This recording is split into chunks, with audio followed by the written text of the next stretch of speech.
Three strikes and still beating. I am AK Tyagaraja. On a really sad note, we entered 2025. January was hard. My daughters were in college. It was just me and my wife. Every little thing reminded me of my dog. The backyard where I used to play with her and my daughters. The path where I used to take her on walks. The rug in the middle of the room where she'd curl up when it was cold. Grief isn't loud, it's quiet.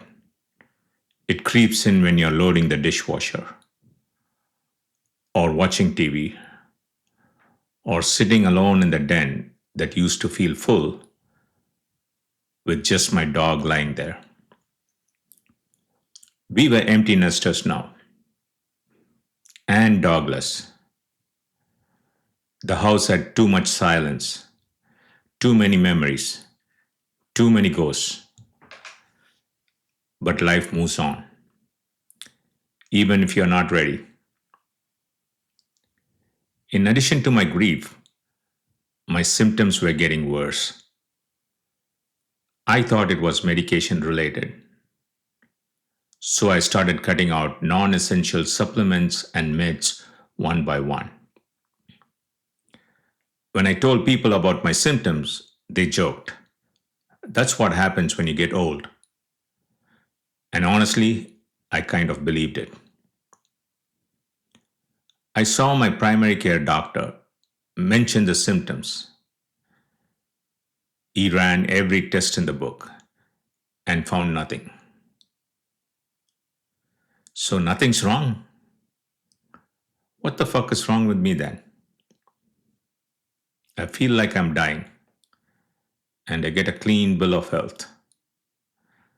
The irony wasn't lost on me, like feeling absolutely miserable after acing the finals.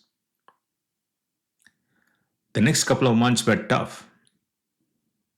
I was barely surviving, but I kept doing all the normal things: work, socialize, talk to the family, play saxophone, and pickleball.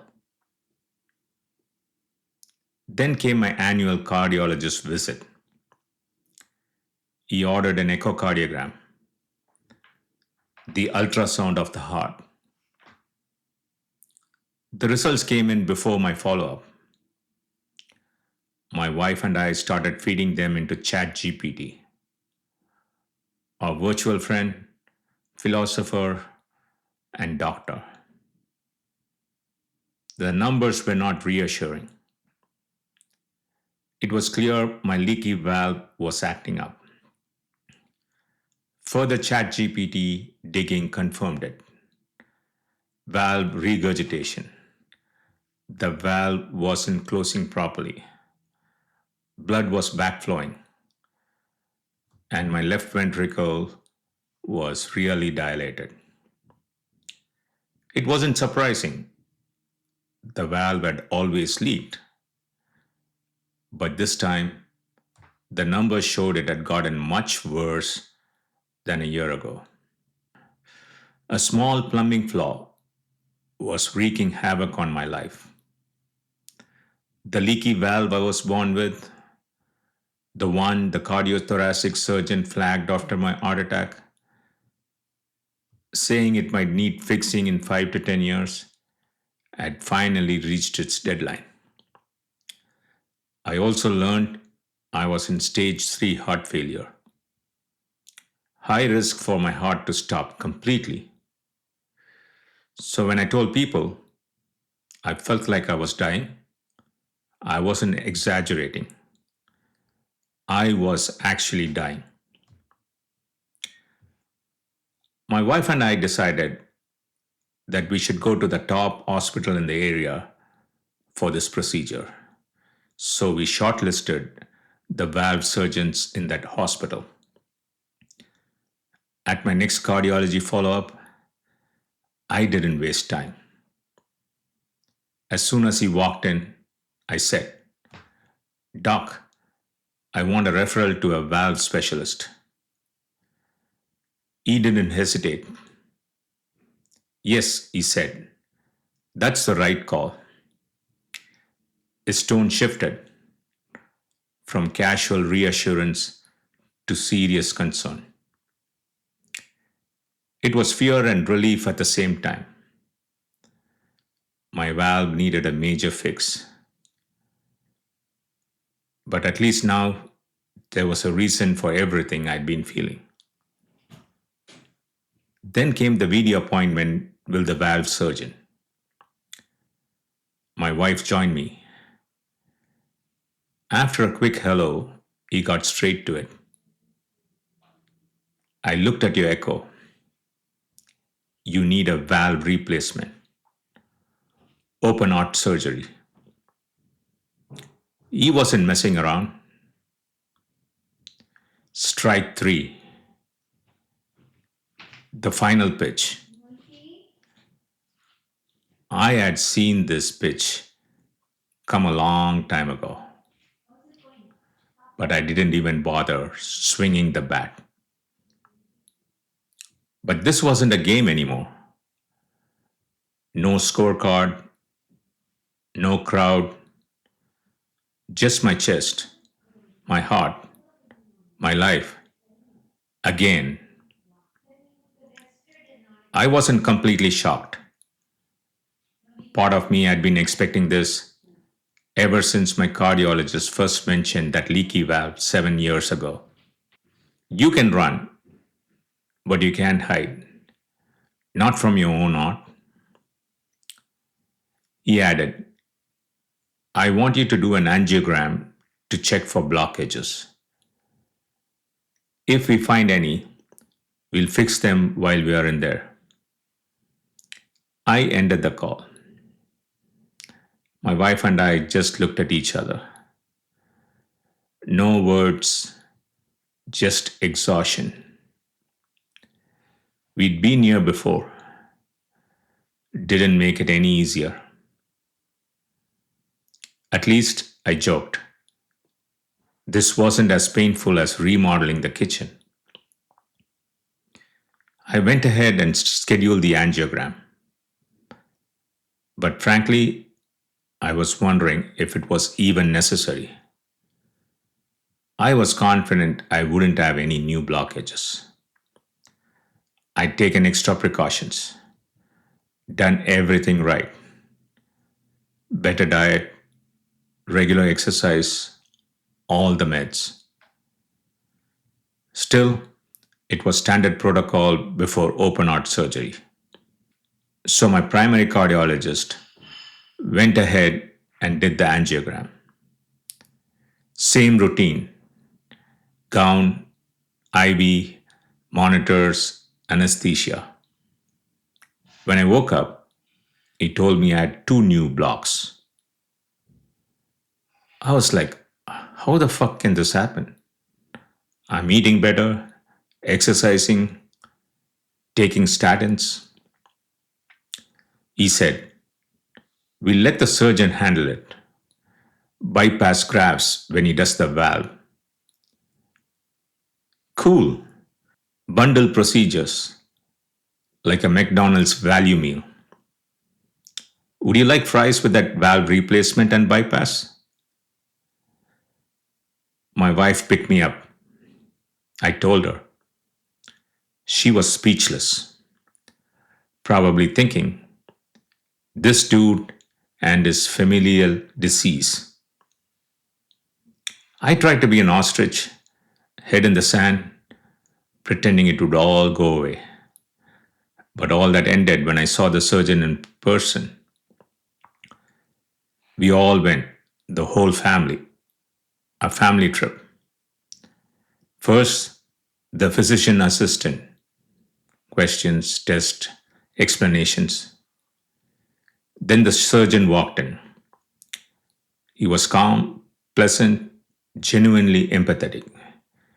He answered every question we had. And thanks to ChatGPT, my wife and I had 2 pages of them. He explained the options. a mechanical valve or a tissue valve, each with its pros and cons. For my situation, he recommended a tissue valve made from cow or pig tissue. I asked him, "Can I get a lion's heart instead?" He laughed. At least one of us did. After he left, the chief nurse came in.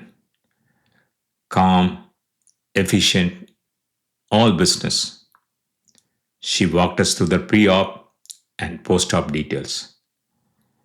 Cut open your chest, put your heart on standby, harvest veins from your leg and wrist, all for the bypass, an IV in the neck, 4 tubes in the stomach to drain the fluids.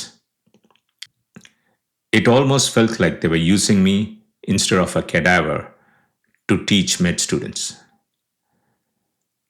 My daughters looked horrified.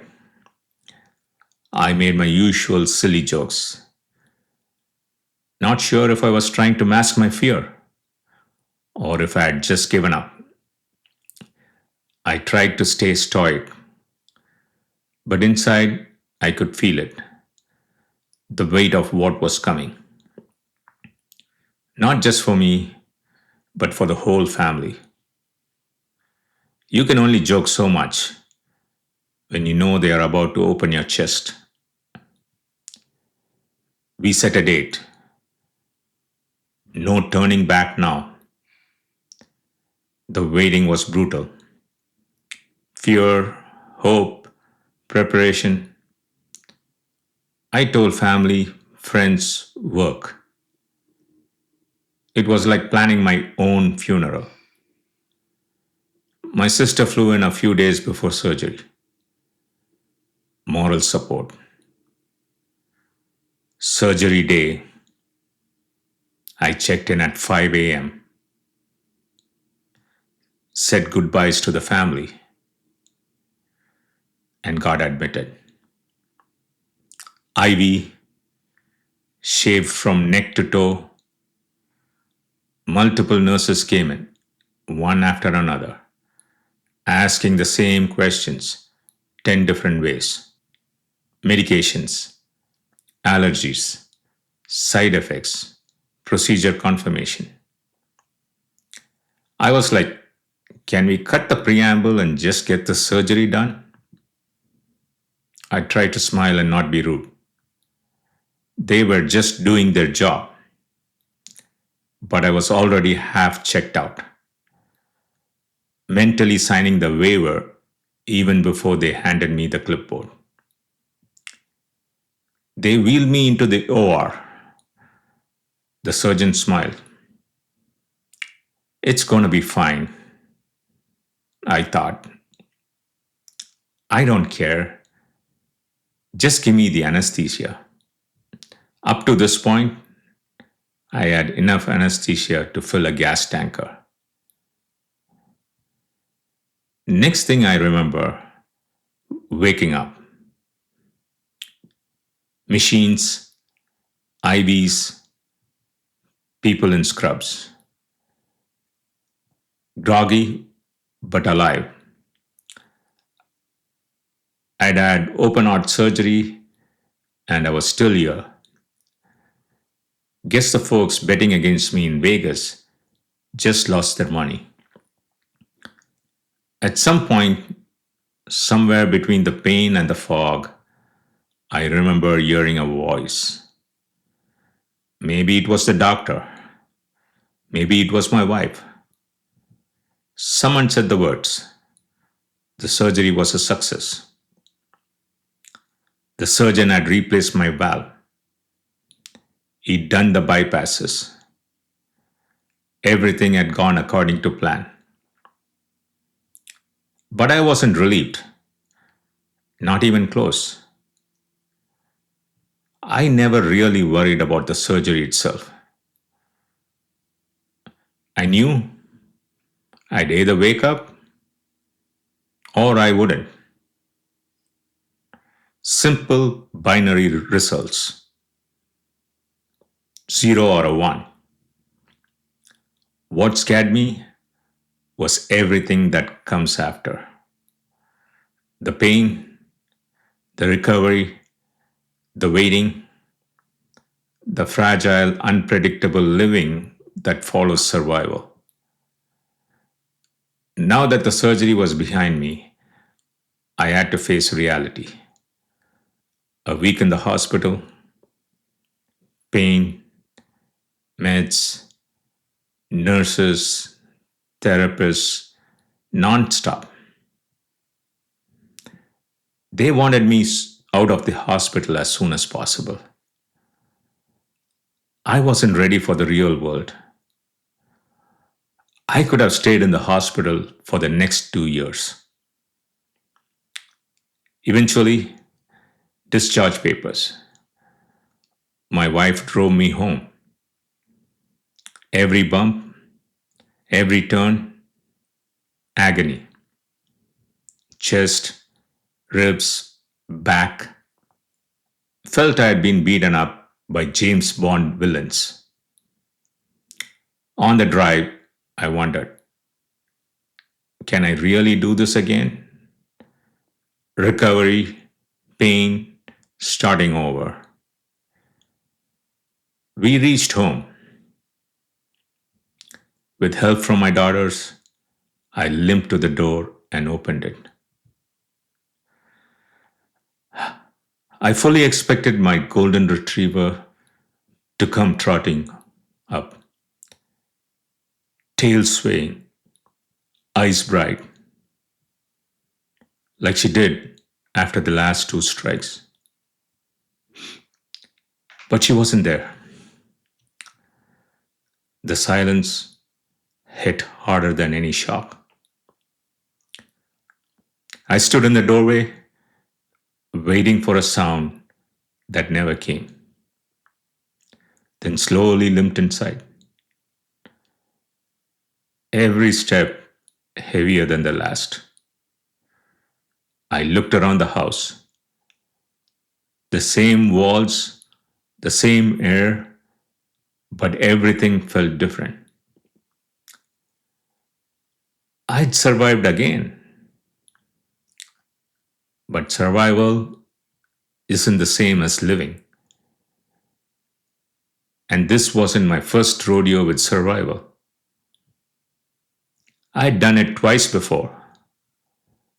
Third time should be a charm, right? Beaten by life, still beating. For now. That's the episode, and that's the series, folks. I don't know if this podcast helped you, but it helped me.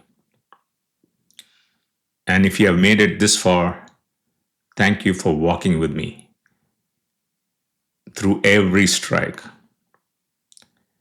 Wishing you all nothing but the best.